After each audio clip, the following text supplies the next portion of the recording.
is everywhere. It fills our homes, illuminates our streets. Where there is light, there is the presence of God. Even in the darkness, His love comes through. It gives without measure and goes the extra mile. It endures forever.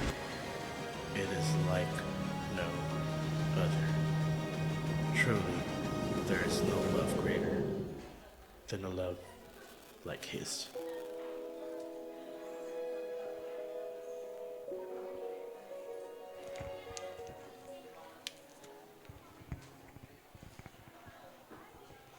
Good morning, everyone.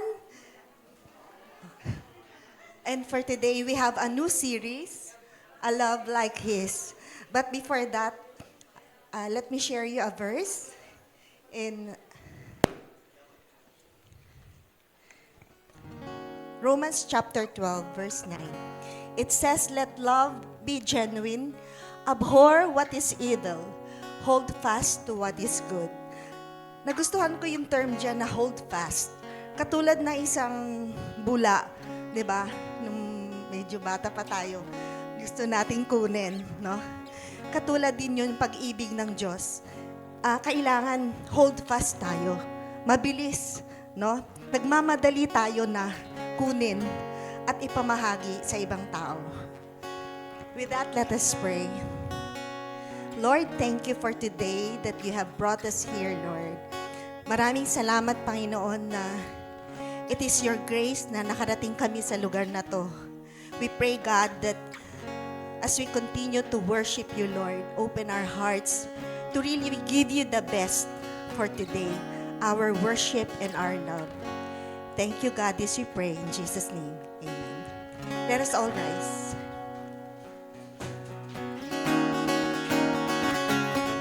Let's worship God today.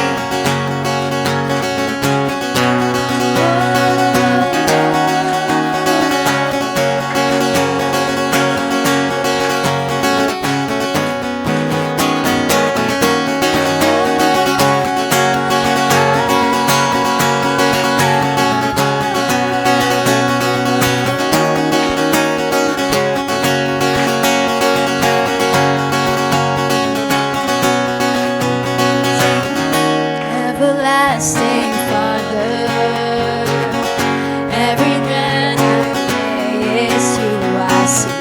I'm in constant wonder. Every breath I take is you. Here I am, surrender. Tasting love that lasts, and I want more. Nothing can separate me from your love, from your love. No mountain, I know valley deep. By your love, by your love.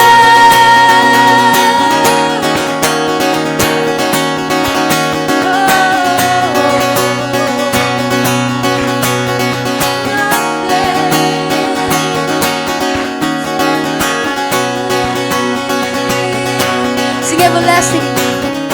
Everlasting Father, every brand new day is you I see. I'm in constant wonder. Every breath I take is you and me. Here I am, surrender. Taste the love that lasts, and I want more.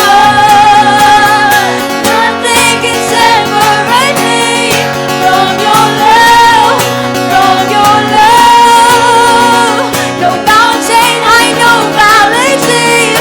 By your love, by your love. No, nothing can separate me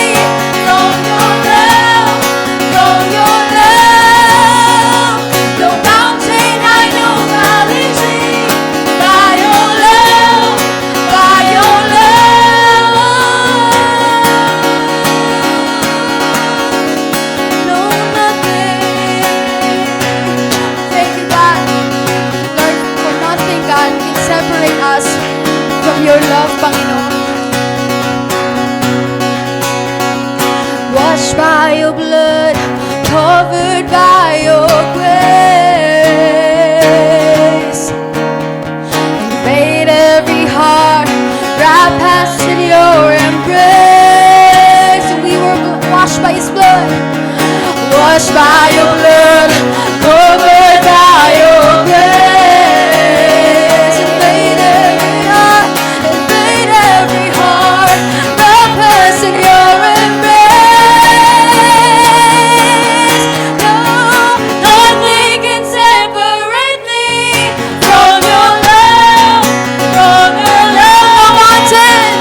No mountain, I know valley deep, by your love, by your love. No, nothing can separate me from your love, from your love. No mountain, I know valley deep, by your love, by your love.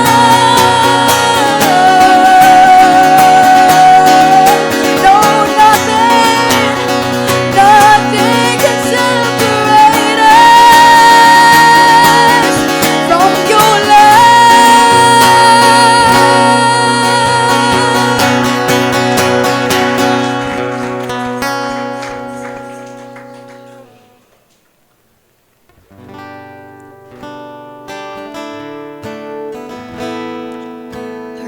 maraming salamat, Panginoon. Nothing, Lord, can separate us from your love. Lord, that's why we are here today. To encounter you, Panginoon. Yung love mo, Panginoon.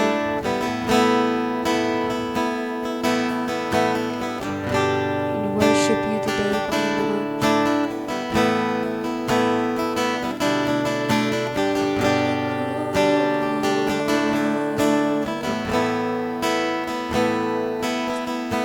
No mountain high, no valley low, no river wide enough to stop you.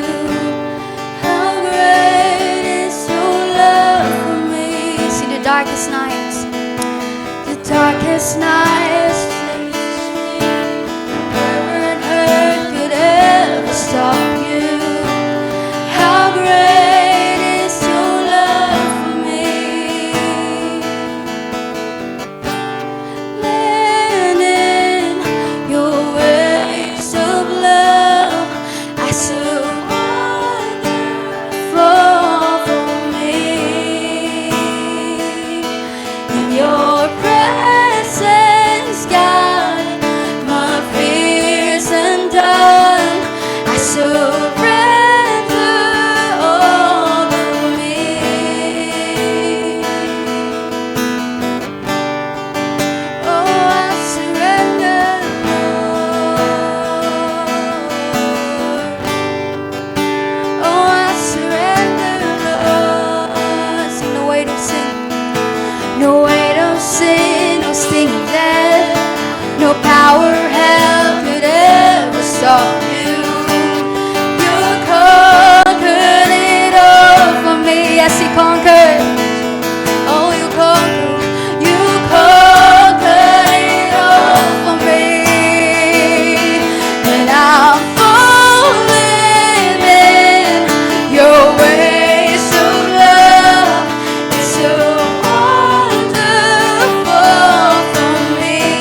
sing with the heavens.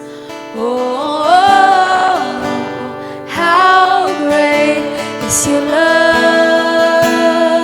We sing with the heavens. We sing with the heavens.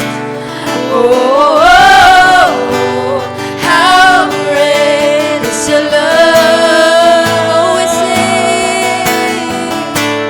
We sing with the heavens. Oh, how great is your love. We sing with the heavens.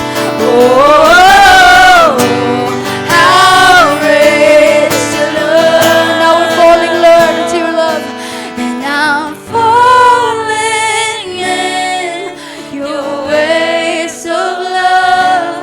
It's so wonderful for me.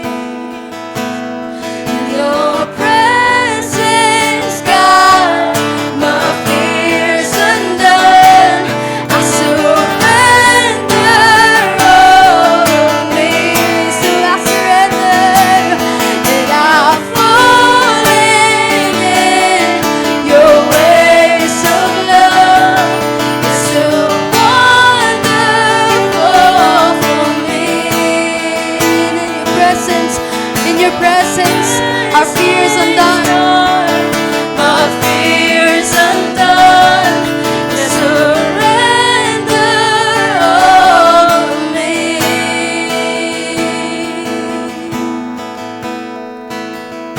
So we sing with the heavens. Oh, how great is your love. Great is your love. We sing with the heavens. Oh, how great is your love. Come on, sabihin natin, we sing. We sing with the heavens. Oh, how great is your love, oh God. We sing with the heavens. Oh, how great is your love.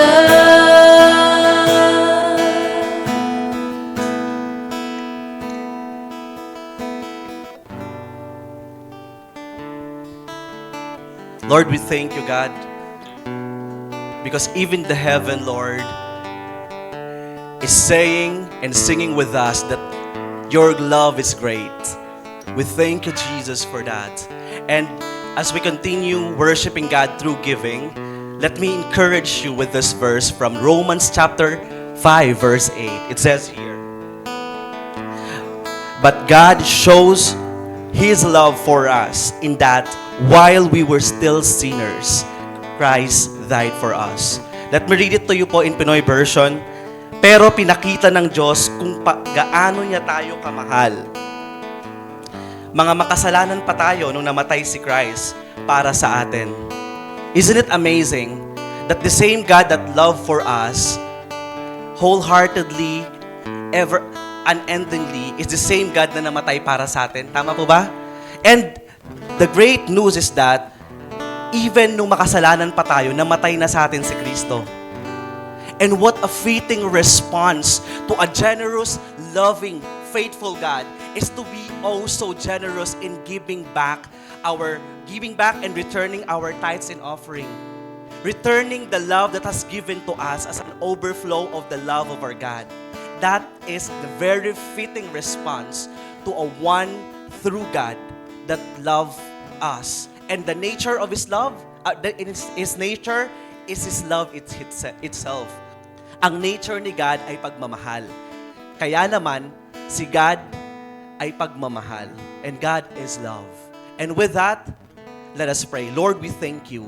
Maraming salamat, Jesus, dahil ikaw ay mapagmahal at ikaw mismo, Panginoon, ang pagmamahal. Salamat, God, the only reason that we can love is because you first loved us. And that while we were still sinners, namatay ka para sa amin. What a very fitting response, Lord. For us na mga minahal mo lang, Lord, even in our darkest days, Lord, is to love you back and love back the people.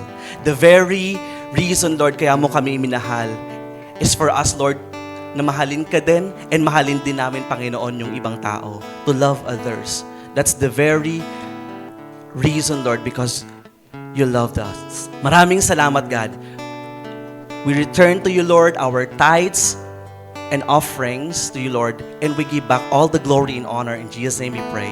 Amen. And of course, let us also not forget na ipag-pray din natin yung ating mga next generations, our kids ministry. How many of you here masaya po kayo na meron tayong maraming kabataan, toddlers? Diba po? Praise God for that. Because next generation, the future is bright for the next generation dahil si Jesus ang kanilang Panginoon. And pwede natin yung ituro sa kanila bilang mga magulang, bilang mga nakakatanda sa kanila. Let us extend our hand to our next generation sa kids natin. Lord, maraming salamat sa aming mga next generation. May you anoint all the kids teacher, God, that will encourage and hone them, Panginoon, in teaching the Word of God at a very young age, Panginoon. Pinapanalangin namin na makilala ka nila, Panginoon, sa kanilang paglaki at sa kanilang pagtanda, Panginoon. May they find their purpose into you, Jesus. Maraming salamat, God, for this next generation.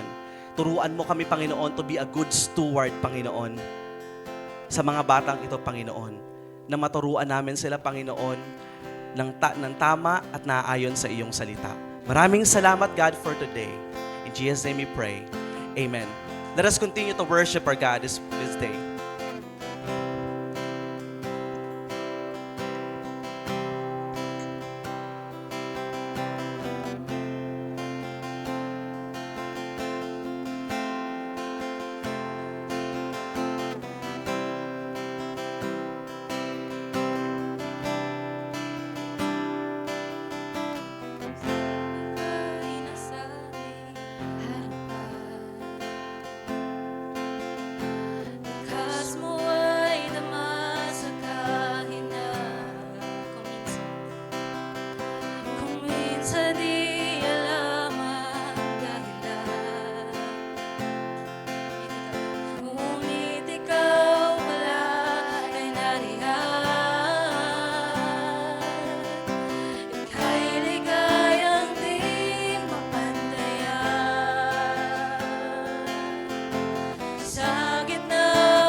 sa kayang ibigay ng mundo.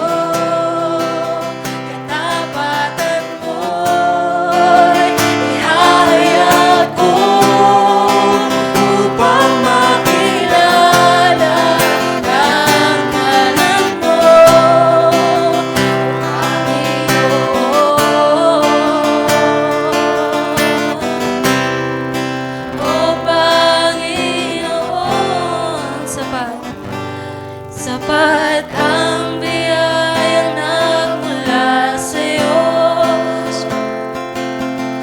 Sapat ang kaluwalhatian mo, sapat ang kapangyarihan, sapat ang kapangyarihang tamlay mo. Noong langit at taas ka, O Kristo, sapat ang biyayang nagmula sa'yo. Sapat ang kaluwalhatian mo, sapat ang kapangyarihang tamlay mo. Noong langit at taas ka, O Kristo, Panginoon, ang pag-ibig mo'y higit sa kayang ibigay ng mundo. Katapatan mo'y ihahayag ko upang makilala ang ngalan mo, Panginoon. Ang pag-ibig mo'y higit sa kayang ibigay ng mundo. Katapatan mo'y ihahayag ko upang makilala ang ngalan mo, Panginoon.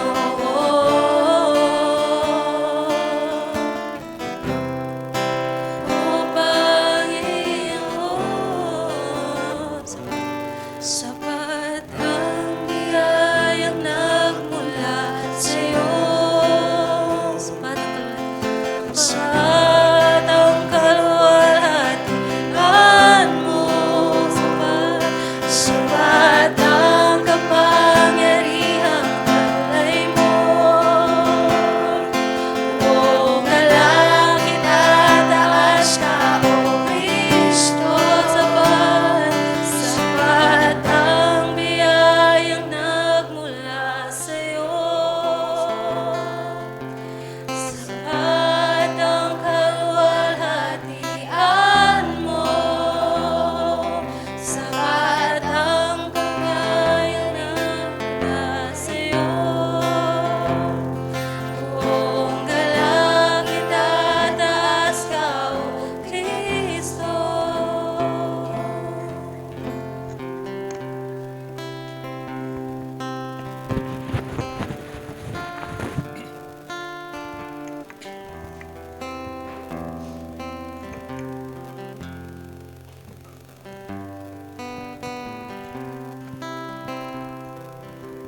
First John chapter 4 verse 7 to 12. Beloved, let us love one another, for love is from God. And whoever loves has been born of God and knows God. Anyone who does not love does not know God, because God is love. In this is the love of God was made manifest among us, that God sent His only Son into the world so that we might live through Him. In this is love, not that we have loved God, but that He loved us and sent His Son to be the propitiation for our sins. Beloved, if God so loved us, we also ought to love one another. No one has ever seen God. If we love one another, God abides in us, and His love is perfected in us. This is the word of the Lord. Nag-pray po tayo. Lord, marami pong salamat sa salita mo. Thank you, Lord, sa pag-ibig mo that you have revealed to us, that you have made manifest to us. Lord, ngayong hapon na to, dalangin namin na ma-encounter namin yung pag-ibig mo. That we have come to know, that we have come to experience what your love is. Lord, I pray that you teach us how to love like you. How to love like you, Lord. And so that we will have love like yours. Salamat, Panginoon. I pray that you would also direct us in the applying of this word into our lives. Holy Spirit, be our teacher and our counselor. In Jesus' name, amen.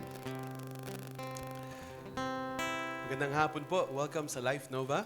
Nandito po tayo. We exist to love God and love people. Okay? Pwede mo bang sabihin sa katabi mo, love God and love people? Okay, so before taking your seats, you know what to do, or maybe some of you don't know yet, but pwede ba kayo magpakilala to someone na hindi nyo pa masyadong kakilala, and make sure you make a new acquaintance before you take your seat. Let's go ahead.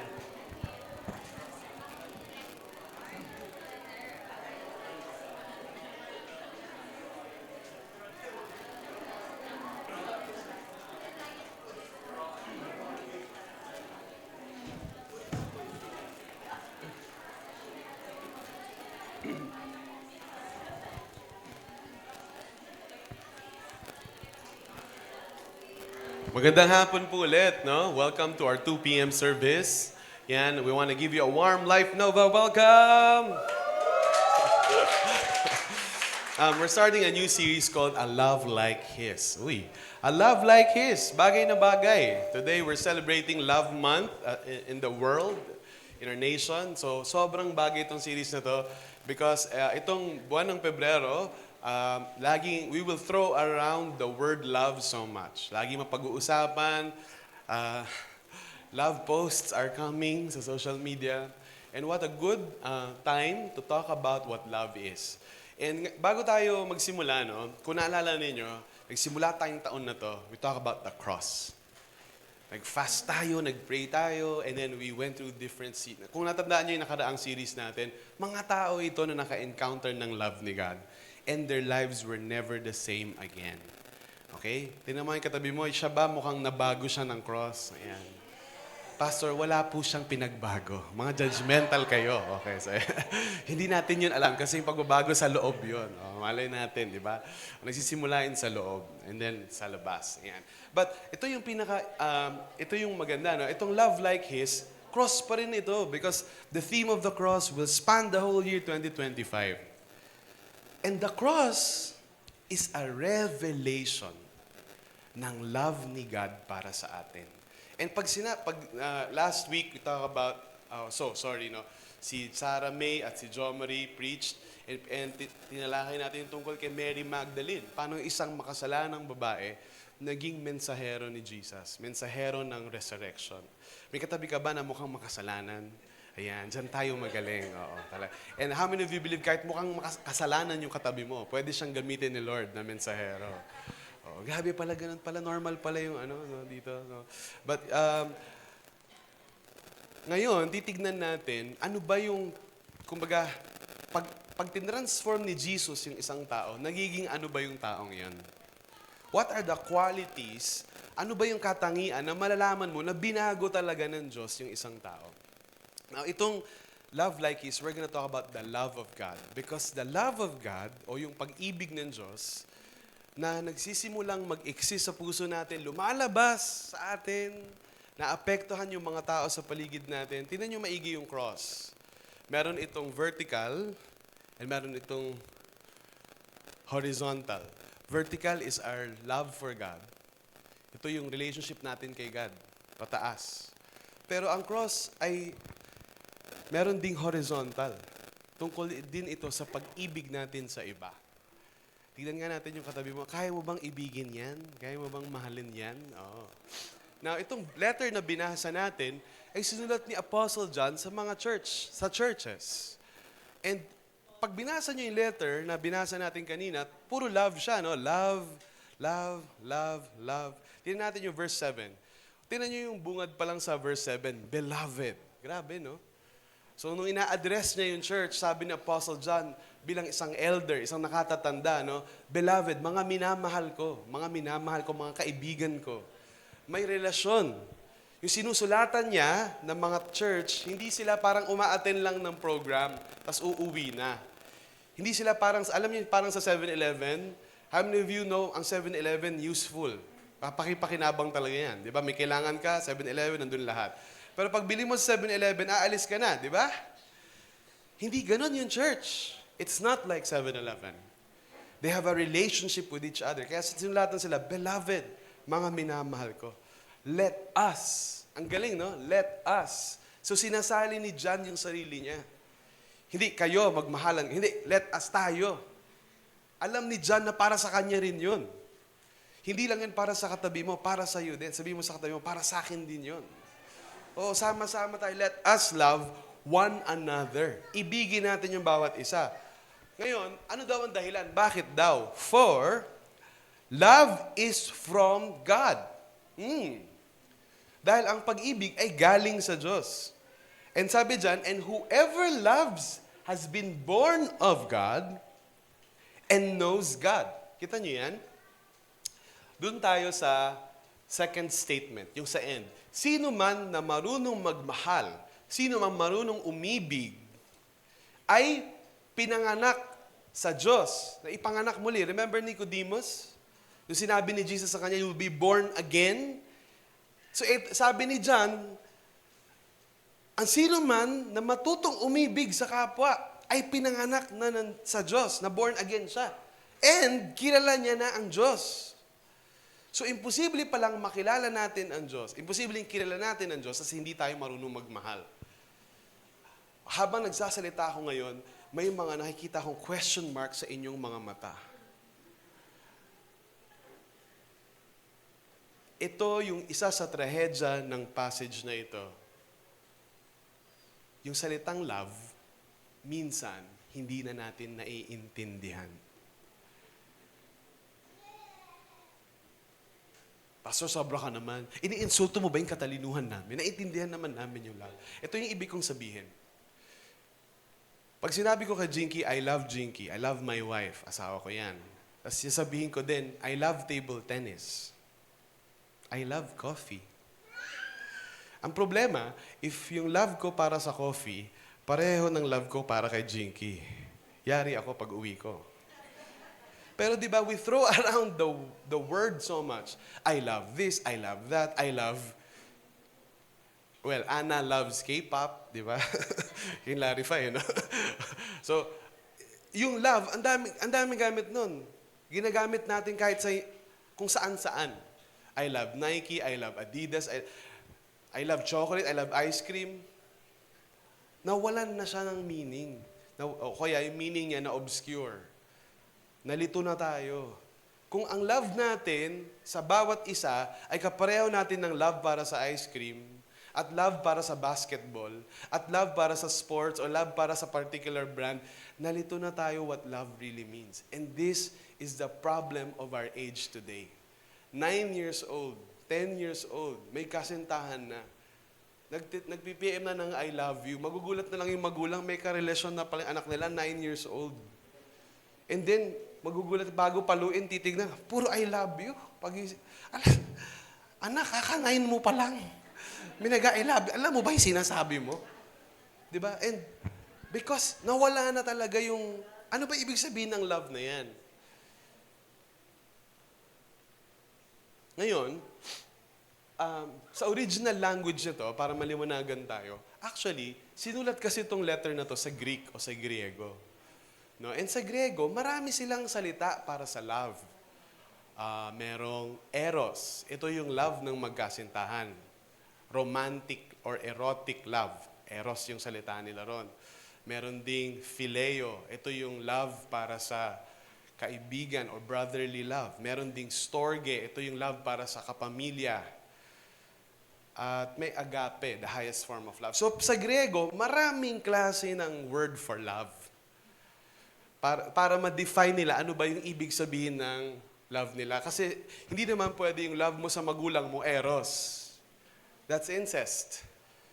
Yung love mo sa magulang mo, storge yung salita nila.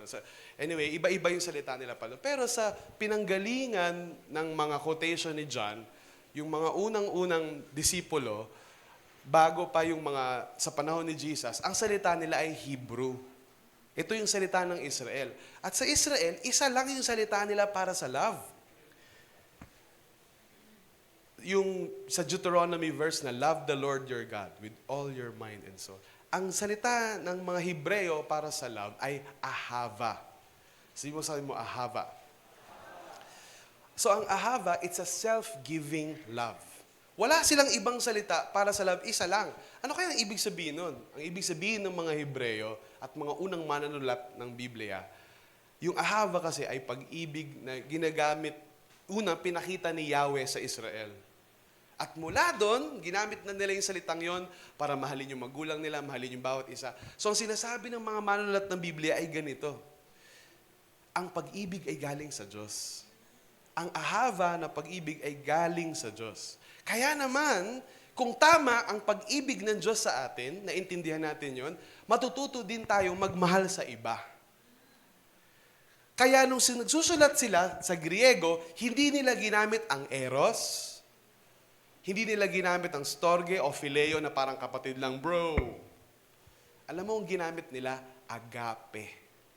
Ang agape sa salitang Grego, ang pinakamataas na klase ng pag-ibig.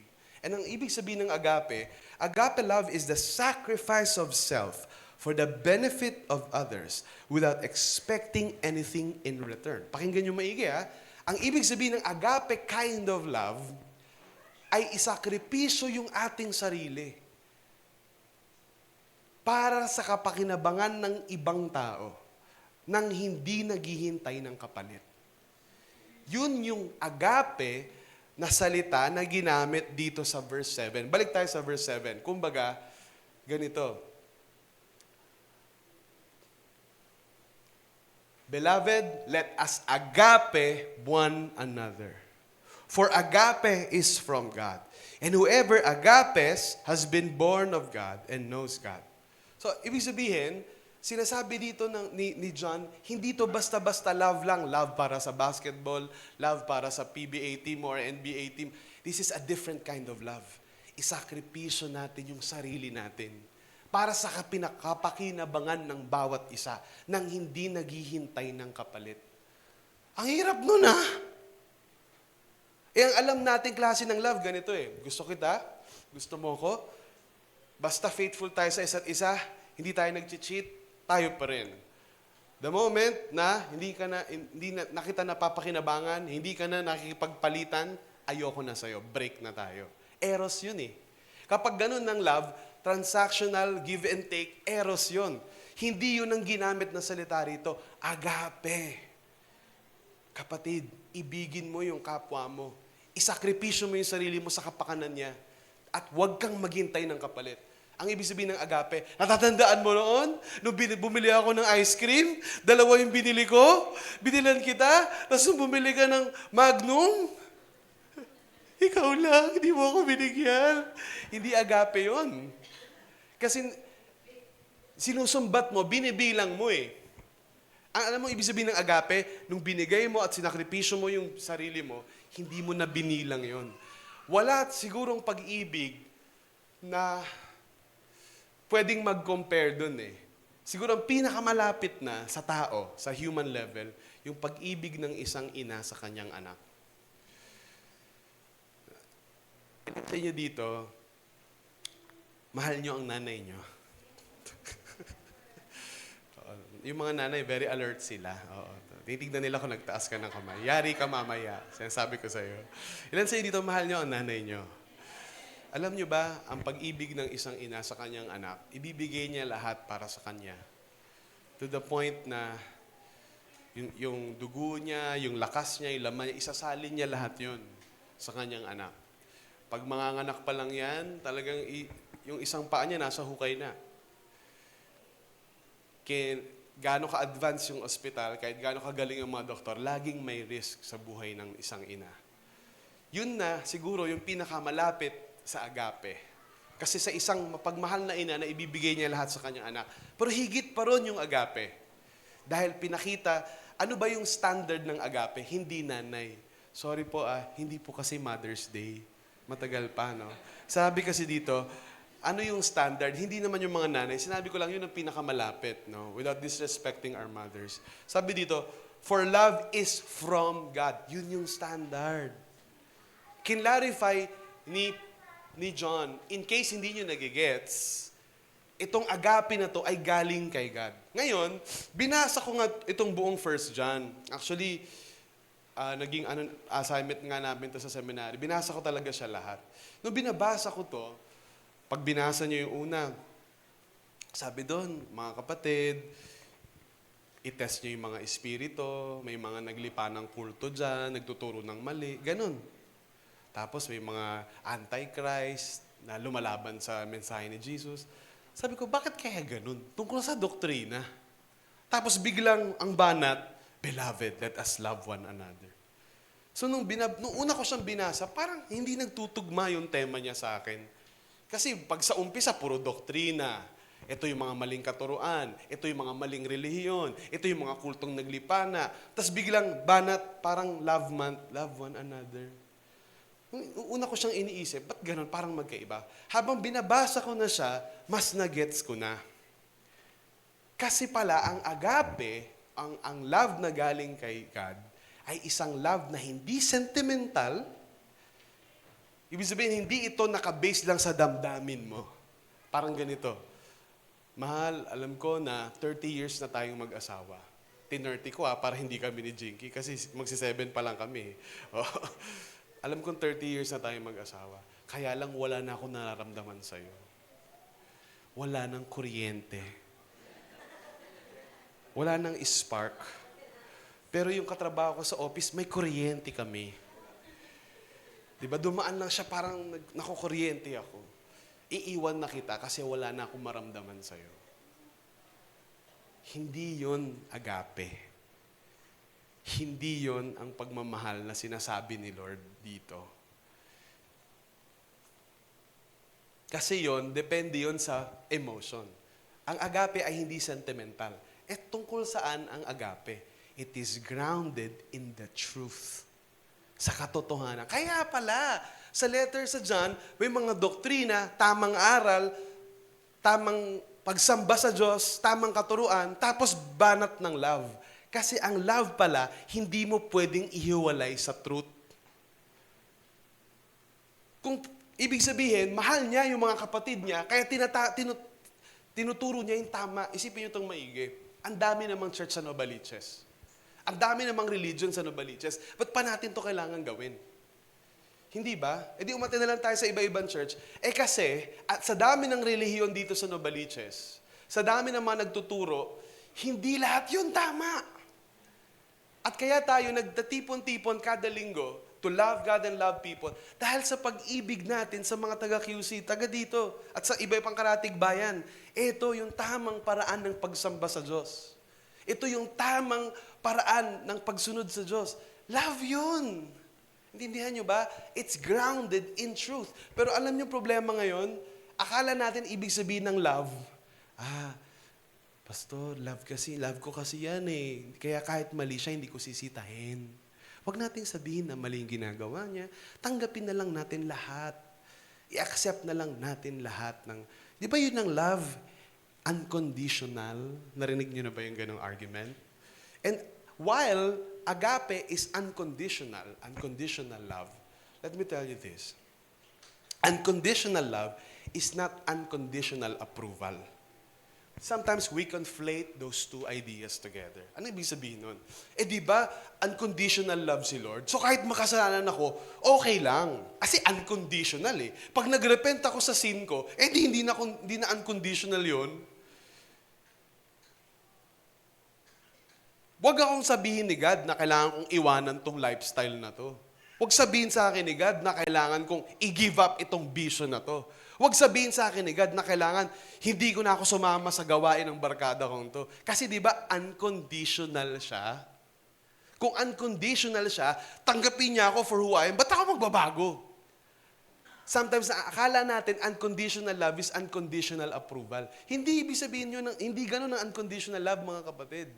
Ang ibig sabihin ng unconditional love ay ganito, minahal tayo ni Lord, hindi dahil sa kahit anong ginawa natin. Pero hindi ibig sabihin na mahal niya tayong ganon, okay na kahit anong gawin natin. Hindi. Sinasabi niya yung truth sa atin, mali yun, immoral yun, pagnanakaw yun. Ito yung mga kasalanan. Huwag na kayong gumawa niyan. Ang ibig sabihin ng unconditional love, i-confront pa rin tayo sa truth. Ito yung totoo. Ito yung tama. Diba? So, unconditional love, parang red horse. Ito ang tama. Hindi ganon. Kailangan i-confront mo yun. Diba? Hindi na tama yun. Ibang tama na yun. Diba? May tama ka dyan. Sabi mo sa baka may tama ka na. Diba? Ibang tama. Kailangan malaman natin ano ba yung tuwid, ano yung tama, ano yung gustong kalooban ng Diyos. Yun ang totoong love. Pero may kamag-anak ka, may kapatid ka, nasa maling lifestyle siya, nasa maling ginagawa niya, hindi mo mapagsabihan, kasi baka ma-offend eh. Baka kasi ma-offend siya sa church. Huwag nating sitahin, huwag nating pagsabihan. Hindi yun ang tunay na pagmamahal ni Lord. Ang tunay na pagmamahal ni Lord, sinasabi sa atin, mali ang ganyan. Masama ang ganito. Yun ang tunay na pagmamahal. Pag nakakita ka ng anak mo, di ba ang mga toddler, malikot na yan? From experience. Nalilibot nila yung buong bahay. Halimbawa, nakita mo yung anak mo. Kinuha niya yung kutsilyo. Tapos ginanon niya. Kasi may napanood siya sa YouTube. Anong gagawin mo? Manonood ka lang ba? Hayaan natin siya. Baka ma-offend. Wag natin siyang pagsabihan. Diba, desisyon niya yan. 4 years old na siya. Alam niya na yung ginagawa niya. O, diba, yun ang kiniligayan niya. Ganun ba? O sasawayin natin? Pag sinaway natin, ganito ba? Anak, pakibigay yung kutsilyo, please. Ganun mo ba sasabihin? O bigla kang tatakbo, very intense ka, hablutin mo yung kutsilyo at itatapon mo. Anong tamang gawin? Kung nakita mo na nagsi-self-harm siya, sinasaktan niya yung sarili niya, di ba, ipipm mo ba siya? Anak, kasi may device na kami, may gadgets kami lahat. Anak, that's bad. O tatakbo ka sa kanya, aagawin mo yon, di ba? At pagsasabihin mo siya, don't ever play with this. Hindi pa yan pwede sa'yo. Yun ang totoong pag-ibig, mga kapatid. Hindi ibig sabihin ng kapatid na oo ka na lang sa gagawin niya. Paano kung sinasaktan niya yung sarili niya? Napakaraming tao, they don't know the truth. They don't know the truth of God's Word. Nasa mga buhay sila na sinasaktan nila yung sarili nila. We are called upon by God to go to them with intensity. Kung pwede tumakbo tayo, teka lang, mamaya na, tapusin muna natin yung service. Baka umalis na kayo ngayon. Di ba? Pumuntahan natin sila, sabihin natin, magsisi tayo, masama yan. Yun ang totoong pag-ibig. Kaya lang, may pumipigil sa atin na gawin yun.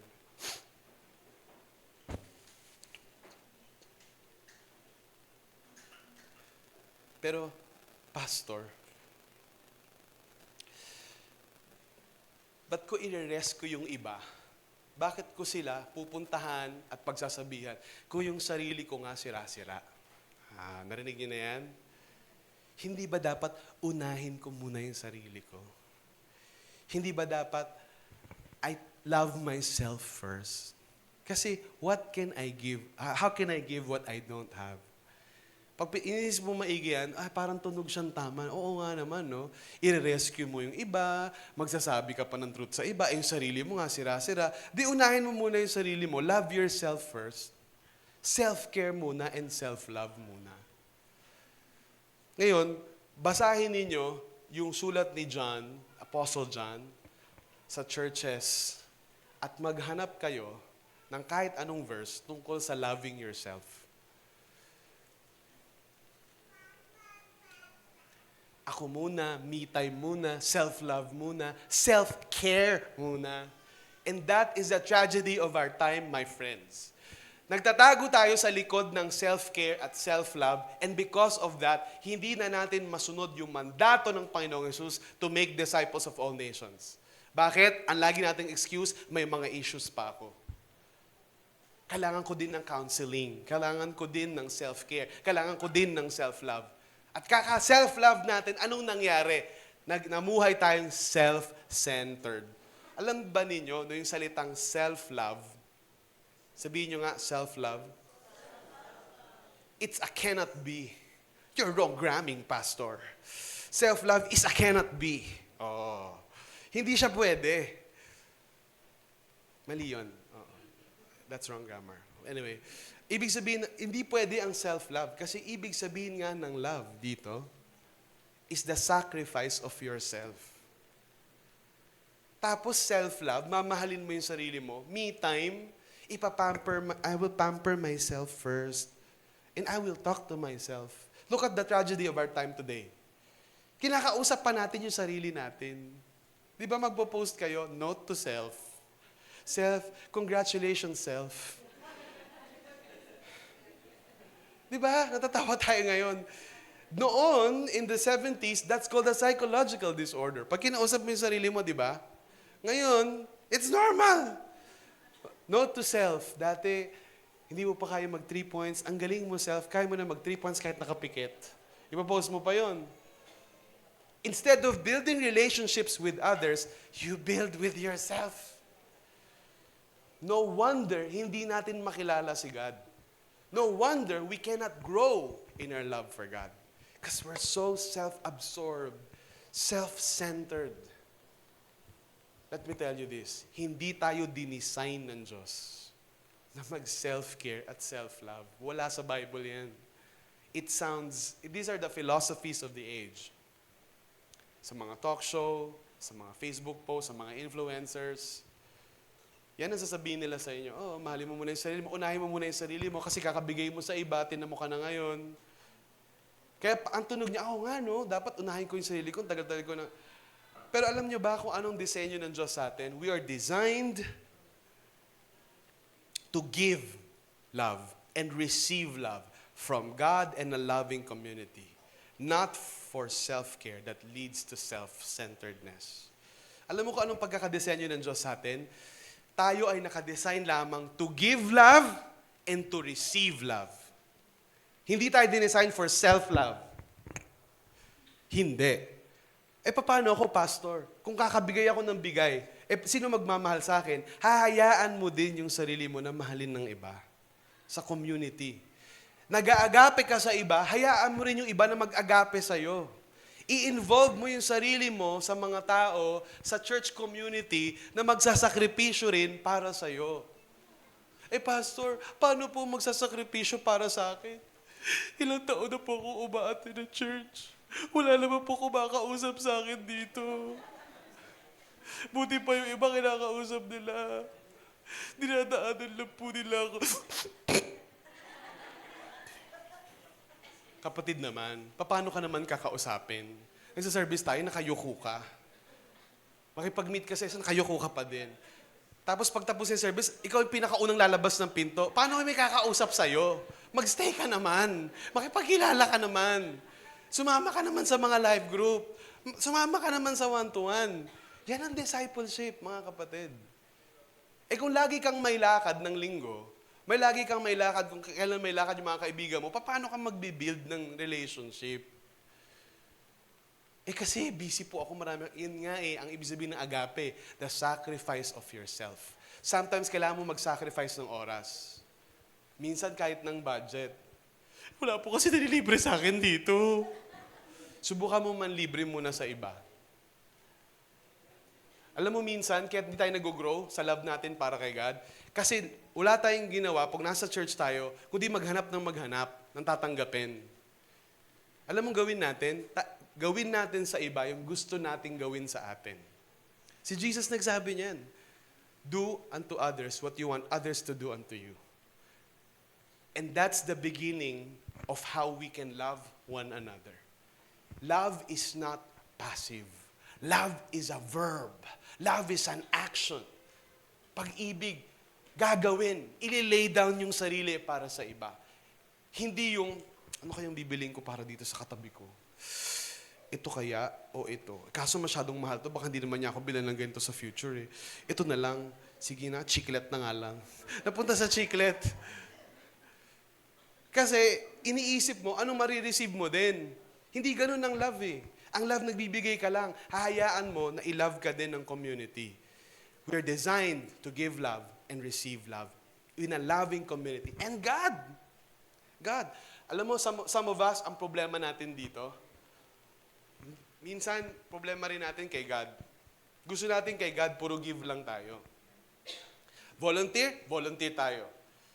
Tithes and offering tayo. May donation drive, donate din tayo. Give, puro tayo give love. Pagdating sa receive love kay God, minsan palpak tayo. Wow, Pastor, inaakusahan mo ba kami na mas magaling kaming mag-give kaysa mag-receive? Pero alam nyo ba na minsan may problema tayo in receiving love also? Some of us may problema sa giving love. Talagang napaka-selfish natin. Lahat para sa atin na lang. Wala tayong binigay. Pero iba naman sa atin, sobrang mapagbigay, sobrang matulungin, sobrang mapag-volunteer, pero pagdating kay God, mag-receive na siya ng love kay God, ayaw na. Kasi ayoko po yung naiiyak ako, pastor eh. Kasi ano po ako eh, turo po ng tatay ko, mga tunay na lalaki po hindi umiiyak. Oh, talaga. Naiiyak na siya, nialabanan niya talaga. Oh, ano pa? Ayoko po kasi yung mga ganyan, yung yung malalim masyado, tapos maano yung buhay ko, tapos mapag-usapan pa pamilya. Ayoko po ng ganyan. Kaya hindi makapag-receive ng love kay God. Nag-worship. Naku, pagtataas ko kaya yung kamay ko. Naku, kasi baka sabihin ng katabi ko, nagpapasikat lang ako eh. Nakapag-deodorant ba ako? Ay, napita. Wala na. Wala ka nang talagang, paano ka mag-receive ng love kay God, di ba? Oh, may discipleship, may seminar, may ganyan, may camp, may ganyan. Si busy ako eh. Sayang din, kita ko dito eh. May pasok ako nito eh, sayang. Paano ka mag-receive ng love kay God? Wala kang oras. Alam mo, love takes time. Kailangan din ng oras. Kailangan din matuto kang mag-set aside ng oras para kay God na mahalin ka niya. Mahal na mahal ka ni God eh. Mahal na mahal tayo ni God. Tayo yung walang oras, sobrang busy natin. Hindi natin hinahayaan si God na mahalin tayo. Hindi natin hinahayaan si God. Kasi Pastor Tim, hindi mo na ako kinakausap ni God eh. Pero alam nyo ba na tayo yung hands and feet ni Lord? Ibig sabihin, kadalasan, most of the time, nararanasan natin yung love ni God sa bawat isa rin. Dahil si God ay nasa ating lahat. Sa mga tao nagfa-follow sa Kanya, nagdo-dwell, nag-a-abide si God sa atin. And so, dahil hiniwalay mo yung sarili mo sa community, ayaw mo kasing accountable eh. Ayaw mo kasing may nagsisita sa iyo eh. Ayaw mo kasi nang may nagsasabi sa iyo na mali yan. So gusto mo free ka gawin lahat.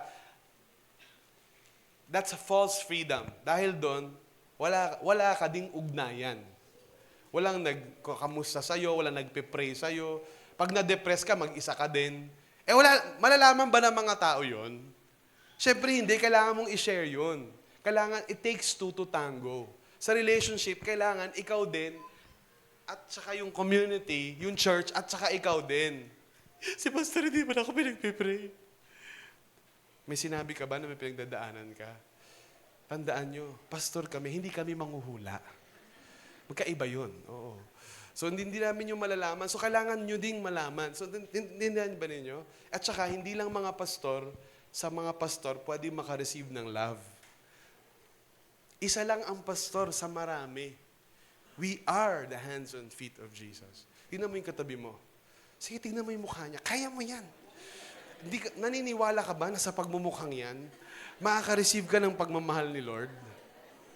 Grabe ka naman, pastor. Totoo yun. Kasi mahihain po ako eh. Alam mo, hindi design ni God yan. I'm sure maraming mahihain dito. Ako na yung number 1 doon. Hindi na kayo naniniwala. Pero, hayaan natin to give and receive love. Let us, and my prayer is this, 2025 is the year na some of you, wala kayong life group or part kayo ng life group, pero hindi nyo sinishare yung love ni God sa iba. Tahimik lang kayo. Kasi baka ma-persecute ako, Baka mapag-initan ako sa trabaho, baka pag-initan ako sa klase. Let me tell you this is the year na matutunan natin yung agape.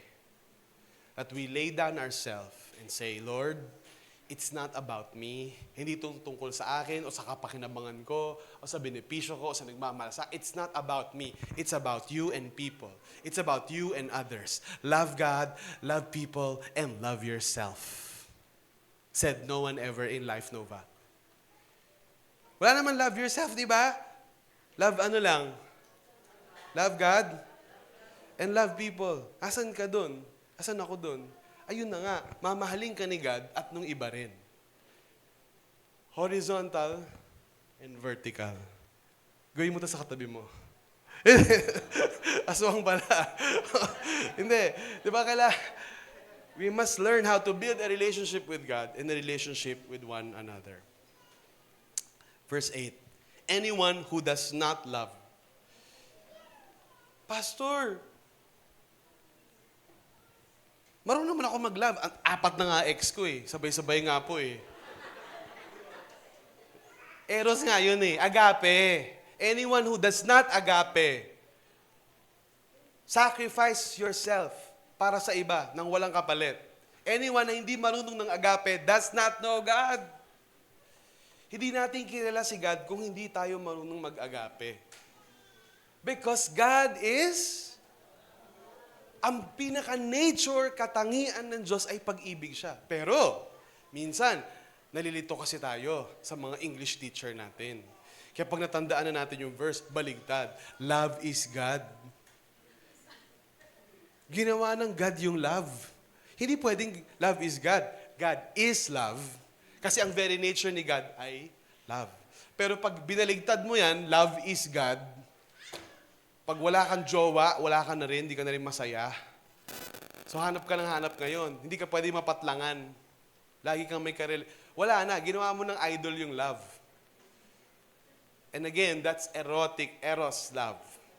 Agape yung pinag-uusapan natin. The sacrifice of self. Kaya nga, self-love doesn't make sense. Self-love contradicts itself. Because yung love nga na yun is the sacrifice of self. Isasakripisyo mo nga yung sarili mo para sa sarili mo din. Doesn't make sense. No wonder hindi tayo nag-grow. No wonder hindi tayo marunong mag-disciple. Alam nyo ba na napakahirap din mag-disciple? Narinig nyo naman lagi dito sa Life Nova. Mag-disciple tayo, mag-life group tayo. Mag-ano tayo, mag-one-to-one tayo ng iba, mag-reach out tayo. Pero alam nyo ba para magawa natin yon? Siyempre may mga gawain din tayo sa bahay. Tama? May mga pamilya din naman tayo.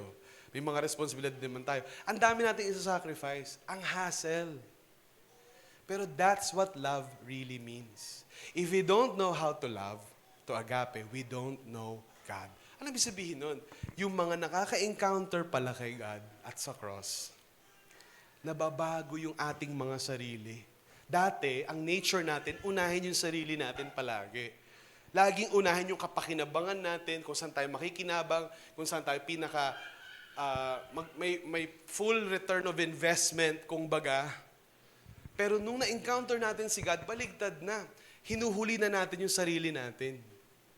Kasi punong-puno tayo ng love ni God eh. Hindi na tayo needy. Alam mo yung needy? Yung masyado kang kailangan. Masyado kang maraming kailangan. Ayaw mo magbigay, gusto mo puro tumanggap lang. Pero pag pinapuno ka na ng love ni God, kilala mo siya, nag-iiba yung tao. He's been born of God. So, pag hindi pa niya masyadong kilala si God, puro sarili niya, parang salitaan, puro sarili niya. Galing ko, alam mo yung hobbies ko, ito yung nangyari sa akin. May kaibigan ba kayong ganon? Parang napapagod ka kausapin. Pag kinakausap ko, puro sarili nila. 2 oras na kami, kinuwento niya sarili lang niya. Hindi ganon mag-relationship. Hindi pa niya kilala si God nun. Kasi puro sarili niya yung kinukwento niya eh. The moment na nakilala niya na si God, nag-iiba na yan. Yung focus, syempre, naisip mo, di ba, tao naman tayo, may sarili tayo, pero yung focus mo nasa iba na. Na kay God na, nasa mga na-offend mo, nasa asawa mo, nasa mga anak mo, hindi na about sa sarili mo palagi. Kasi marunong ka na, encounter mo na si God eh. No wonder, dati mahiyain ka, ayaw mo mag-approach sa mga tao, ayaw mo mag-invite, ayaw mo magpakilala kay Jesus. Ngayon, kaya mo nang gawin lahat yun. Kasi hindi mo na inuuna yung sarili mo eh. Di ba? Hindi mo na alintana kung naka-makeup ka ba o hindi. Dati importante yon. Hindi ka lalabas sa Shopee driver nang hindi ka naka-makeup. Kailangan naka-makeup lahat. Oo, ano pa, nakatakong pa. Kukuha lang ng parcel. Oo. Pero nung naging kilala mo na si God, hindi ka na masyadong focus doon. Di ba? In the middle of the night, may tatawag sa'yo, humihingi ng tulong, nagpapapray. Bahala siya, bukas na, antok na ako. Pero pag na-encounter mo si God, you go out of your way. Ano mabawasan ka ng tulog? Kapatid mo yun eh. Yun ang nangyayari pag na-encounter natin si God. Iniiba niya tayo. And I know this from experience. I am one of the most selfish persons I know. And sometimes I'm still is. We're on the road to transformation. Pero nakita ko rin how the Lord is changing me and removing my focus on myself and to others. Kaya alam mo, yung masyado tayong nakaano sa sarili natin, isa yun sa mga kalaban kaya hindi tayo nag-grow kahit sa discipleship. Pero let me ask you this, Life Nova. Alam nyo, kung tayo ay makasarili lang at iniisip lang natin yung kapakanan natin, dito na lang tayo. Ba't pa natin i-grow yung church? Tayo na lang. Diba? At least, ma-meet natin, magkakilala na tayo, close na tayo sa isa. Pag nag-invite ka, nag-disciple ka, ang dami na naman taong di mo kakilala. Ilan sa iyo katulad ko, pag maraming taong di mo kilala, nagkakaroon kayo ng anxiety. Diba? Kasi iba-iba yung personality ng tao eh. May pagka-introvert yung pastor nyo eh. Hindi ako masyadong outgoing. Yung wife ko naman, extrovert yan. Kahit anong oras, di ba? Yes! Pang beauty queen, lahat. Oh. Pero ako, minsan, napapagod din ako. Kailangan ko rin mag-recharge. Pero how many of you pa nag-grow na tayo? Ang daming taong di mo kilala ngayon. And sa pagpasok ng maraming tao, marami ding problema. Hindi ba? Di huwag na tayo mag-grow. Paliitin na lang natin yung church para konti lang yung problema. Kung ganon, hindi na tayo magdi-disciple. Hindi tayo mag-share ng word ni God. Para konti lang yung problema natin. Hindi ganun eh. Na-encounter natin si God. Gusto nating maging city set on a hill. Gusto nating i-change yung QC for God. Ang dami nating reklamo sa SOCMED tungkol sa gobyerno. Dami nating reklamo tungkol sa... And those are valid concerns, by the way. Dapat lang, we hold the government accountable. Pero, anong ginagawa natin to change that? Are we making disciples? Are we sharing the love of God? Life Nova, this is the year na lalabas tayo sa lungga natin and spread into the city and reach those in local government, those people in authority, kahit yung mga papunta pa lang doon, those students, those leaders, lalabas tayo from our comfort zone. We're gonna sacrifice ourselves for the benefit of others. The church is the only organization in the world that exists for those outside. And it doesn't exist for itself. If we exist for ourselves, kulto na tayo nun. The church is the only samahan ng mga tao na nag-i-exist para sa labas, sa mga taong nasa labas na hindi pa nakakarinig ng mabuting balita ni Kristo. At pag narinig nila yon, paano sila maniniwala? Titignan nila kung paano tayo magmahal. Titignan nila kung paano natin sila pahalagahan. Pero paano natin sila pahahalagahan at tuturuan magmahal kung matampuhin tayo. Di ba nag-reach out ka, inirapan ka lang, ayoko na talaga mag-share. Dapat matibay tayo kasi puno tayo ng love ni God eh. We immerse ourselves in the love of God. Nababawasan din yung pagiging matampuhin natin. Nababawasan yung masyado tayong self-conscious. Nababawasan yung masyado tayong insecure. Diba? Nababawasan yung masyado tayong ma-pride tayo about sa atin. Kasi hindi na yung focus natin self eh. When you know God, you learn how to love. You learn how to lay down your love. Sabi nga dyan eh, you lay down your lives for others. Verse 9, in this is the love of God was made manifest. I love that. Ano ba yung love of God na pinagsasabi natin? It was made manifest. In other words, it was revealed, nahayag, nabunyag. Itinuro niya yung standard. Paano raw? That God sent His only Son into the world. Yung pala yung ibig sabihin ng love. That you sent your only Son into the world.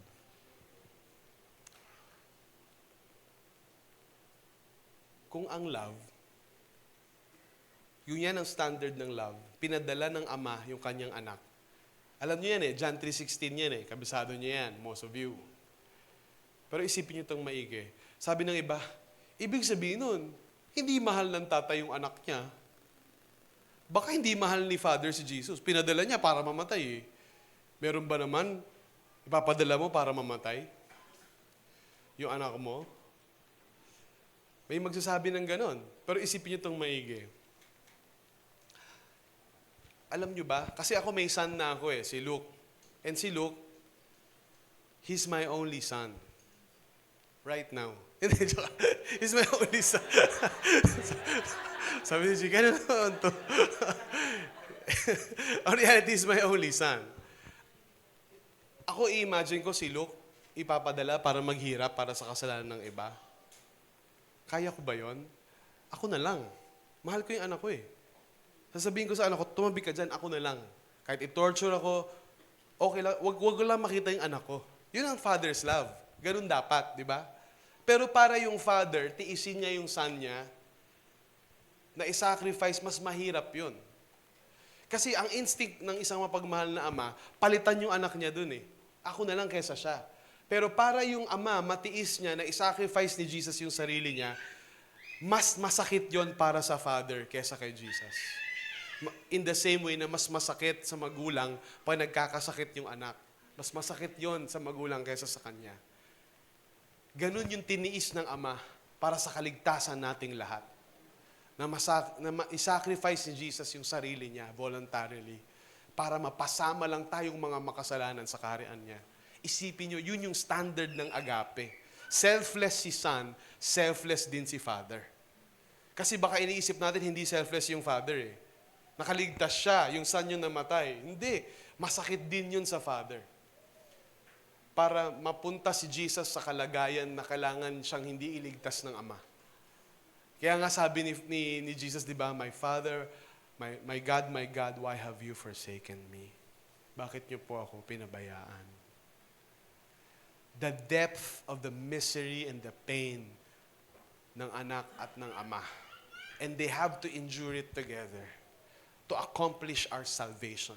That is what love really means.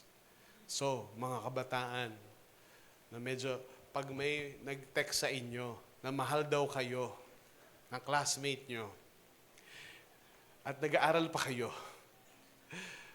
at dahil gusto lang yan ng ipopost sa Feb, I'm sure, magbe-break kayo after niyan. Dahil tapos na yung Feb. Isipin nyo munang maigi. Kung naiintindihan ba ng nagte-text sa inyo, ano yung ibig sabihin talaga ng totoong pagmamahal?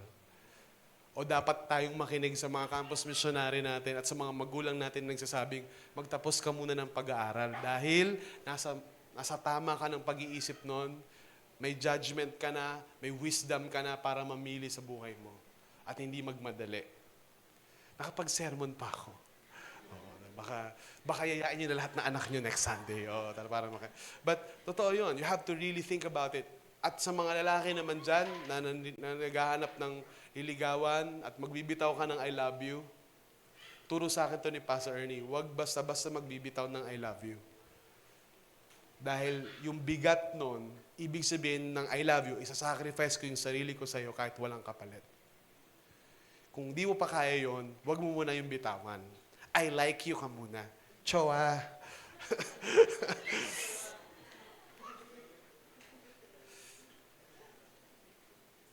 In this is love. Not that we have loved God, but that He loved us. Sa Tagalog, ang tunay na pag-ibig na agape, hindi yung pagmamahal natin kay God. Baligtad.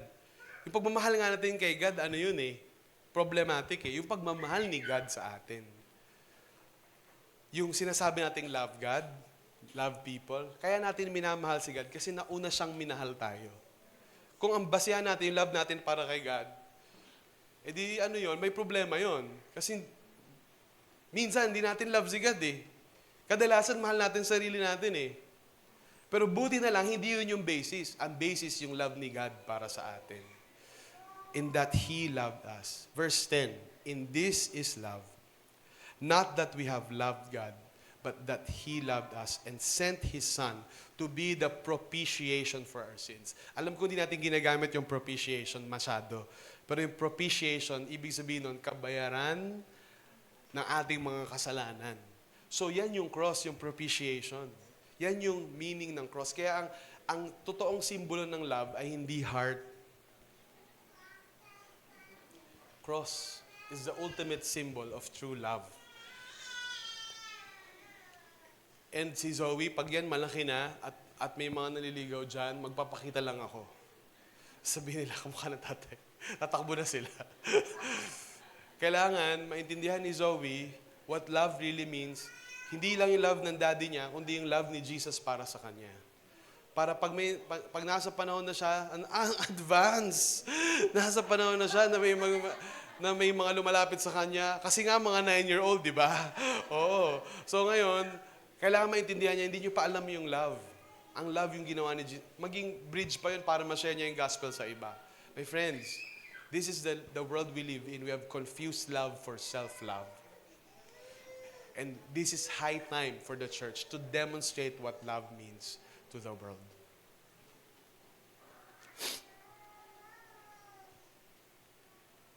Eleven, beloved, if God so loved us, we also ought to love one another. Inulit niya ulit, no? Beloved, kung minahal tayo ng Diyos, dapat din nating mahalin ang bawat isa. See? Kung minahal tayo ng Diyos, dapat din nating mahalin ang bawat isa. Vertical and horizontal. Yung love natin kay God ay nagdudulot sa atin na magkaroon ng maayos na pagmamahalan at relasyon sa bawat isa. Kung tayo ay nagsasabing mahal natin si God, pero magagalitin tayo sa mga kapatid natin, tulad yan, eleksyon. Kailangan, ito lang iboboto natin. Pastor, pag hindi ito binoto mo, hindi ka Kristiyano. Unfriend na kita, ilalabas, wala, tapos na tayong lahat.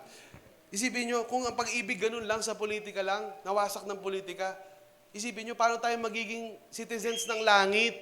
Panglupa lang, tapos na tayo. Ang pag-ibig natin ay higit sa politika. Hindi tayo dapat hatiin ang politika. Sobra ka naman, pastor. Hindi, alam ko talaga ang life noveliches mapagmahal yan sa bayan. Kaya minsan, atapang-atao tayo, nakikipaglaban. Pero dapat, mas higit yung pagmamahal natin sa Diyos kaysa sa bayan. At kung mahal natin ang Diyos, higit sa bayan, iibigin natin yung mga kapatiran natin kahit iba pa yung palagay nila sa politika. Kahit iba pa yung pipiliin nila at iboboto nila. Pero siyempre, hindi tayo dapat magkulang in educating voters. Kailangan natin i-educate yung mga mamamayang Pilipino na bumoto naman ng maayos, mga kapatid.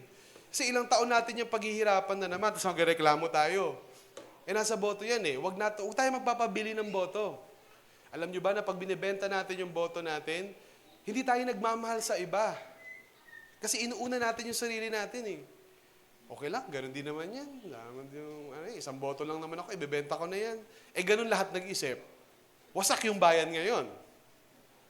Diba? So kasama rin yun sa pagmamahal sa iba at pagmamahal sa Diyos. Na huwag ibenta yung boto at talagang bumoto sa prinsipyo. Sa truth. Diba? Hindi lang sa probinsya. Mahirap kasi sa atin, pagkapabayan, kaprobinsya, binoboto na natin kagad. Hindi ganun ang pagboto. Titignan mo, inaano niya ba yung salita ng Diyos? Tinatalima niya ba? Pinaparangalan niya ba? Tama ba? Makatao ba yung mga patakaran niya? May record na ba siya ng korupsyon? May record na ba siya ng mga... So, siyempre, ekis mo na yun. Minsan, napakahirap bumoto eh. Kasi naubos na lahat eh. Wala na. Pipiliin mo na lang yung lesser evil. Minsan, ganun eh. Diba? Pero meron pa rin dyan, mga ilan-ilan.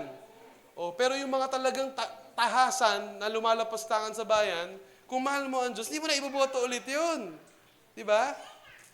Kita naman yun eh. Diba? Ang mga tao, tayo mga Kristiyano, mahal natin yung bayan. Pero mas mahal natin si God. Kaya nga tayo, kahit yung pag-practice natin ng politika, sa pag-ibig pa rin yan sa Diyos at sa mga taong hindi pa mananampalataya. Hindi yung magpo-post ka ngayon sa social media ng political agenda mo. pagbabarili mo lahat ng di ba, doon sa post mo. Lahat ng hindi boboto nito, mga ganito kayo, ganito, pamilya nyo, ganyan, ganyan. Paano mo sila share ng word ni God nun? Paano kung yung sinesharean mo, iba yung boto niya sa'yo? Pipilitin mo siya na, pag pinilit mo siya, palitan yung boto niya, hindi na siya ngayon makikinig sa'yo about kay God. Kasi hindi ka marunong mag-sacrifice ng sarili mo para sa iba. Minsan, kasama sa discipleship na di baling hindi ka tama palagi. Ang importante, sineshare mo yung truth in love. Hindi yung mapatunayan mo na tayo yung mas better o tayo yung mas tama. Ang dami na natin napunta. John Marie, nakapunta na tayo sa politika. Naligaw na, bumalik tayo. Sa verse 12, no one has ever seen God. If we love one another, God abides in us, and His love is perfected in us. Sabi ni John, wala pa nakakita sa Diyos Ama. Pero, kung tayo ay nagmamahal, ibig sabihin, natuto tayong mag-sacrifice para sa iba. Ibig sabihin nun, nananahan sa atin si God, at yung pag-ibig niya, yung agape niya, ay napaperfect sa atin. Is perfected in us. Mga kapatid, dito natin, ito yung sinasabing no God. Sabihin nyo nga no God. Alam nyo yung no, ang mga babae meron silang intuition. Hindi ko alam kung paano nila ginagawa yon. Yung misis ko, hindi ko pa sinasabi, alam niya na. Oo. Meron siyang intuition. So, yung intuitive knowing, wala kang alam, parang nahuhulaan mo lang. Intuition yung tawag doon. Merong Greek word para doon. Pero hindi yon ang ginamit sa knowing God. Know God. Ang ginamit na word ay yung experiential knowing. Ibig sabihin, tayo, halos lahat naman sa atin, majority, meron tayong intuition na may God. Hindi ba? Kahit nung di pa tayo sinesharan, alam natin may kapangyarihan sa taas.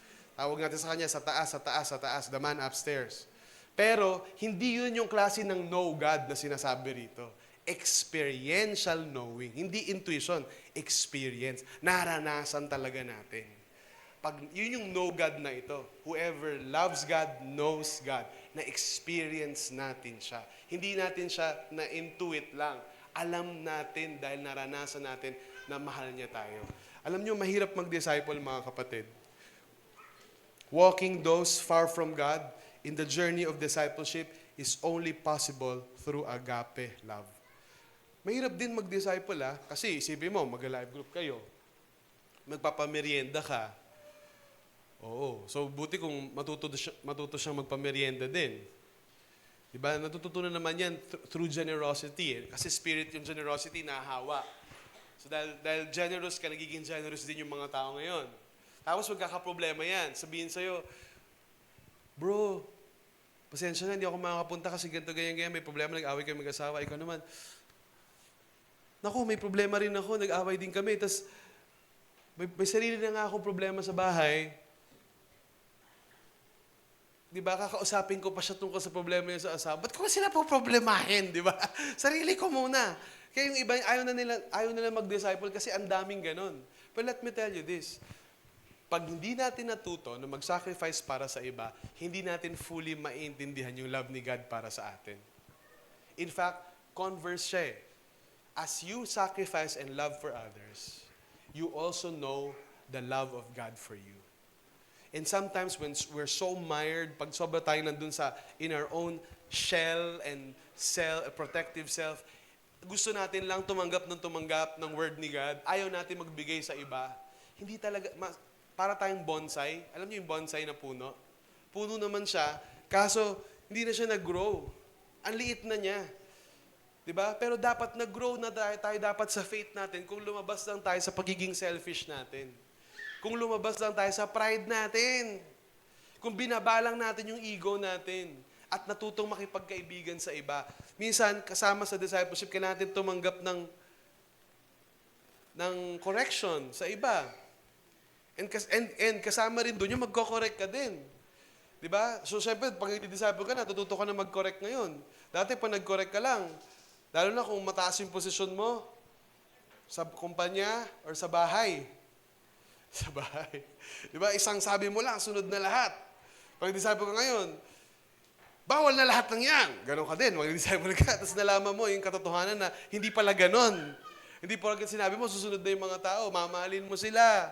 Tuturuan mo sila. I-demonstrate mo pa sa kanila. Tapos hindi pa nila magigets yun. Matagal pa ulit. Magkakamali sila ulit. I-guide mo sila at pabalik kay God. Yun yung discipleship. And let me tell you this. Wala ring tatalo sa ganong klaseng experience. Kasi magagawa mo lang lahat yun kung natanggap mo din siya kay God. Think about this. How many of you know this? Ilang beses na tayong pumalpak. Ilang beses na tayong nag-fail, pero never nag-give up si God sa atin. His love never gives up and runs out sa atin. Talagang todo si Lord sa atin. Kahit ilang beses tayo lumapit sa Kanya, yun yung love. A love like His. Yun yung kailangan nating ma-experience. At yun yung kailangan nating iparamdam din sa iba. Alam nyo, yung mga napatawad ng malaki, malaki rin magpatawad. Yung alam nila sa sarili nila na makasalanan sila, undeserving, sa encounter nila yung love ni God, ganun din sila sa mga taong nagkakamali. Mahaba din ang pasensya. Kaya siguro, ganun yung Hebrew word, ahava. Ahava ang pasensya ni Lord sa atin. Dahil, ang dami talaga nating kalokohan na pwede na tayong pinalo, pinaalis na. Pero si Lord mapagpasensya sa atin. Talagang niwo-walk niya tayo, gino-journey niya tayo. Ina-encourage ko kayo mga kapatid, when we say we love God and love others, love people, may the people of our cities know the love of God through us. And I know some of us are scared. Pastor, anong ibibigay ko? Let me tell you this. You will receive from God as you give. As you give love to others, you will receive God as well. Alam niyo yung alulod? Ano ba yung alulod? Pag yung alulod, may bara, umulan, may bara, ano mangyayari sa tubig sa alulod? Babaho, masastak, di ba? Kasi may block. Pero yon pag walang bara at umulan, diretso lang yung tubig doon. Malinis din yung tubig. Kasi lagi napapalitan. Yun ang isang tao na hindi marunong magmahal sa kapwa. Parang alulod na barado, bumabaho. Kaya pala, bumabaho yung loob. Ibig sabihin talagang umaalingaso yung sama ng ugali natin. Umaalingaso yung pagkamakasali natin. Kasi hindi tayo nagbibigay eh. Kailangan magbigay tayo ng pagmamahal sa Diyos, pagmamahal sa iba. And then, i-refill, uulan ulit. Yung nare-receive natin kay God, yun lang din yung nabibigay natin. It is a dance, a rhythm. As you give love, you receive love, and you grow in the love of God. My prayer is Life Nova, maranasan natin yung lahat this year. As we bring this message to a close, let us be reminded of this. Alam niyo ba, mga kapatid, on the night that Jesus was betrayed, He took bread. He took the wine and said, "This is my body which is for you. Do this in remembrance of me." In the same way, after supper, kinuha niya yung wine of the new covenant, tapos sinabi niya, "This is my blood that was do this in remembrance of me. As often as you eat of this and drink of this cup, you proclaim the Lord's death until He returns." Para mapakilala natin yung pag-ibig ng Diyos sa iba, kailangan natin ma-remind. Can you say that? Remind. We need to remember. We need to look back. That's exactly what we're gonna do this afternoon. We're gonna look back at the love of God for us. Babalikan natin yung pag-ibig ng Diyos sa atin. Paano niya binigay lahat-lahat. Isinakripisyo yung sarili niya para sa ating kapakanan nang walang hinihintay na kapalit. And thousands of years before, He has accomplished this on the cross for us. While our ushers are distributing the elements, the bread and the wine, I invite you this afternoon to remember the love of God for you. To remember the love of God for us. Communion is a participation. We participate in the life, the death, and the resurrection of the Lord Jesus Christ. Yung dati nating mga selfish selves, think about it. Dapat na yung mamatay. At we need to be raised to life na hindi na tayo makasarili, kundi tayo ay mapagbigay. And as we put others before us, as we put the good of God and the good of people before us, the Lord will surely take care of us. At whatever we lose, ano man mawala sa atin out of sacrifice, what greater sacrifice is there than the sacrifice of Jesus? He is enough, sapat siya, palitan ang lahat ng mawawala sa atin. You know why it's so good to give? Because the Lord has generously gave and we generously receive. Wala tayong pagmamahal na ibibigay kung wala tayong pagmamahal na natanggap din. Kaya mga kapatid, let's bask in the love of God for us. Let's lift the bread and pray. Panginoong Jesus, marami pong salamat sa iyong katawan na nasugatan, nasaktan, nalatigo, naghihirap para sa kapatawaran ng aming mga kasalanan. Sa pagkain ng tinapay na ito, Panginoon, sinasabi namin na kabahagi kami ng katawan mo. Hindi kami mga bisita, hindi kami mga usera. Kami, Panginoon, ay pamilya. Minahal at binili ng sakripisyo mo sa krus. Sa pagkain namin ito, Panginoon, sinasabi namin walang ibang makapagliligtas sa amin. Hindi ang aming gawa, hindi ang anumang relihiyon o anumang pastor, kundi ikaw lamang, Panginoong Yesus. Kaya po, Panginoon, sa pag-alala namin at paggunita ng iyong sakripisyo, maging realidad ito sa amin na kami ay maging mapagsakripisyo at mapagbigay rin sa iba. The body of Christ broken for us. Let's partake of the bread together.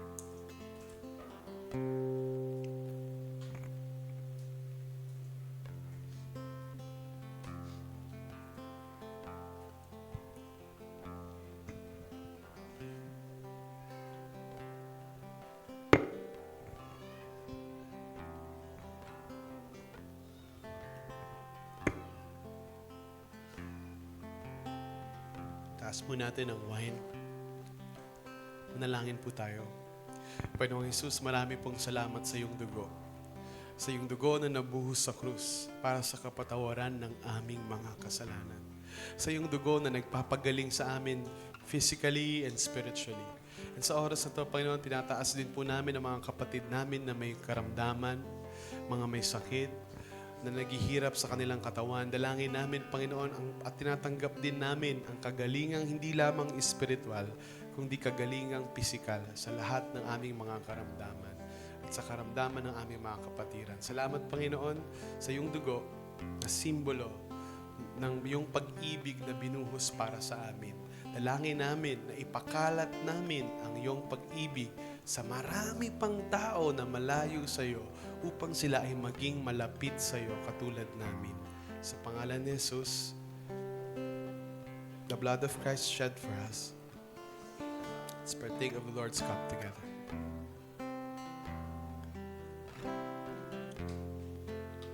Worship po tayo sa Panginoon.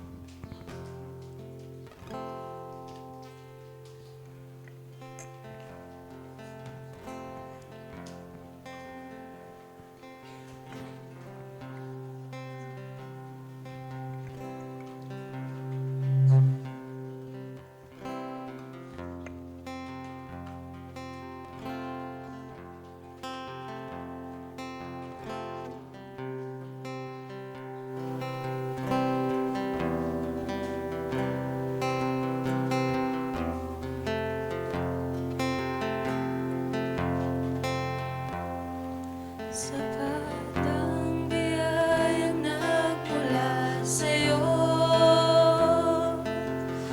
Sapat ang kaluwalhatian mo. Sapat ang kapangyarihang taglay mo. Buong galak itataas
pray po tayo. Lord, marami pong salamat sa salita na binigay niyo po sa amin ngayong hapon na to. And Lord, kami po, bawat isa dito, Lord, we are excited to experience your love. We open our hearts to receive your love. And Lord, we ready ourselves to give our love to you and to people, to others. And Panginoon, dalangin namin that as we do this, we will come to know you more. This is the year na mas makikilala ka namin, Panginoon. Mahirap kang ipakilala sa iba kung di ka namin kakilala mismo. Pero Lord, today we ask you in prayer that today, this year, today is the start. And throughout this year, we're gonna know you more. Mas makikilala ka namin, Panginoon. Mas malalaman namin ang lalim, ang lawak ng pag-ibig mo para sa amin. And ito ay share din namin sa marami. Panginoon, ito po yung hinihingi ko sa iyo, Panginoon, bilang pastor dito. Bawat isa po sa amin, ipaintindi niyo po sa amin na kami ay nandito hindi lamang para sa aming mga sarili. Hindi lamang para sa aming kapanganan. Lord, kami po ay gamitin ninyo para maabot yung mga kapatid namin, kakilala namin, kaklase namin, komunidad namin na malayo pa sa iyo. And Lord, alam ko that you will bring this church to a larger place, a larger facility. And Lord, as this is the year that you're gonna bring us out into the city, to the center of this city, I pray, Lord, na marami ka pong idadagdag sa amin ng mga tao na nauuhaw sa iyo. At pag sila ay pumunta na at naging bahagi ng church na to, hindi kami maghihintay na may mag-approach sa kanila. Hindi kami maghihintay na may kumibo sa kanila o tumulong sa kanila. Kami mismo, we will go out of our comfort zones and love this city. Seek the welfare and the good of this city. And kami mismo, we will be your hands and feet as your family to share your love to this broken world. In Jesus' name we pray. Amen. Church, as we go back to our communities, to our campuses, and to our families and homes, may the Lord bless and keep you. May His face shine upon you and be gracious to you. May the Lord lift up His hands upon you and give you peace. This concludes our first week of our series, A Love Like His. God bless everyone. Nga pala, may announcement po tayo sa ating paglabas. Makikita po natin meron po tayong booth ng iba't ibang ministry natin. So we have some announcement here. Pwede po tayong, ano ba yung gusto nyong part ng church na makakapag-serve kayo sa ating Sunday services or sa ating ministries. So, iba-iba po yung booth doon. Mamili po tayo, wag natin palalampasin ang araw na to na hindi po tayo nakapag-sign up. So, for our volunteers and our ministry team, ito po, coordination. Sino gustong mag-serve sa coordination team? Ayan. Sa ating tech team, yun po, yung maalam sa ano dyan, sa computer. Kids Church. Ayan. Sino gusto mag-serve sa Kids Church?